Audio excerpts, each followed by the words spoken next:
Welcome back to Bard and Barrel, your one-stop shop for all DM tips. I'm Christian, the Bard, and I'm here with Riley, the barrel.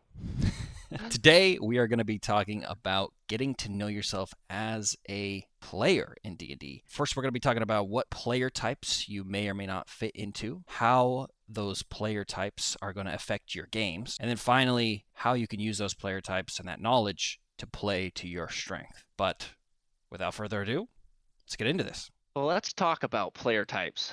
Most people fall under two categories. I myself fall under the optimizing category and the exploration. I love to be the best at what I make my character out to be, and I also love to interact with the world that my DM has put in front of me. I myself, I think, fall into acting.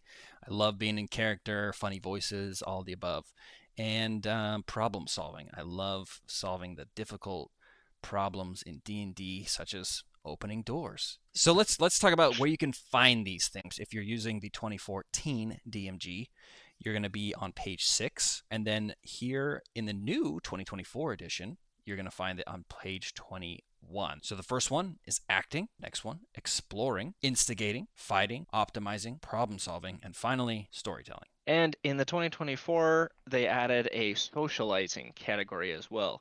But the reason we're being brief here, we've already actually made a series on these 2014 versions. If you go check those out, we do cover them in a lot greater detail than we will in this video. We just want you to figure out what type of player you are, and then we can talk about how this is going to affect your games and the expectations at your table. All right, so let's talk about setting game expectations. A couple of years ago, I had a player come to a session. He was getting merged with an existing group. I didn't do a whole lot of talking with him prior. I didn't know what kind of a player he was. I didn't really understand what his expectations for D&D was and what my expectations for him at my table were, and it actually turned out to be a bit of a problem.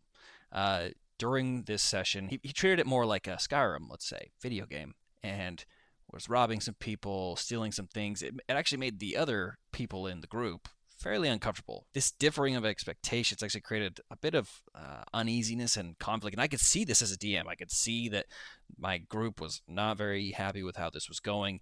And I could see that the other player was not meshing well with this group. And so I had to put an end to it. Now, I think that it would have been much better had I had this conversation before we even had him come to the table. I would have probably been able to know whether or not he would have been a good fit for the whole party. As a player, it allows you to, first of all, know what it is that you enjoy out of the game. If you enjoy thieving from the party and robbing from NPCs, you need a select group for that. Not everyone's going to be super down that you're taking all their magic items. And so making sure that you meld well with the group based off of your playstyles really does play a big role in the happiness of the table overall. When you're going to a new table, let's say, you could talk with the DM and say, hey, I like acting. I like exploring. So, what my expectations for this game and how I'm going to feel fulfilled is going to be if you give me opportunities to be in character and if you give me opportunities to explore. That means I might be taking up a little more of the limelight. Are you okay with that? Those conversations, if they happen before the campaign or session even begins, can you're not going to end up on D&D horror stories, right? With this information, as we move forward here, let's talk about how we can use this information to play now to our strengths. So, why is it important that we play to our strengths? I thoroughly enjoy playing support role characters. Now, on the other hand, I also played kind of a glass cannon. I could do one thing really well and one thing only, and that was attack. I didn't end up really feeling super fulfilled with that character. I mean, it was a spellcaster. I could still do some supporty things, but that's not the main goal. That's not how I built him. It didn't help me fulfill what I enjoy in the game of D&D. Who you are can affect what you play and how you play. For example, if you're an actor like me, you might be a good fit for a bard who is always talking and kind of always the front of the party and likes to yap his mouth enough to get punched. Now, on the other hand, if you're, if you're a full-blown explorer, maybe you're a good fit for a ranger or a rogue. Those player types are going to affect how well you can play certain characters. It's important to know those so that you choose the correct character that's going to help you fulfill your needs at the table. Obviously, as a new player, this is the best way to get in and enjoy the game. But if you played, the paladin, you've played the barbarian, you've played the fighter over and over, you start feeling mundane.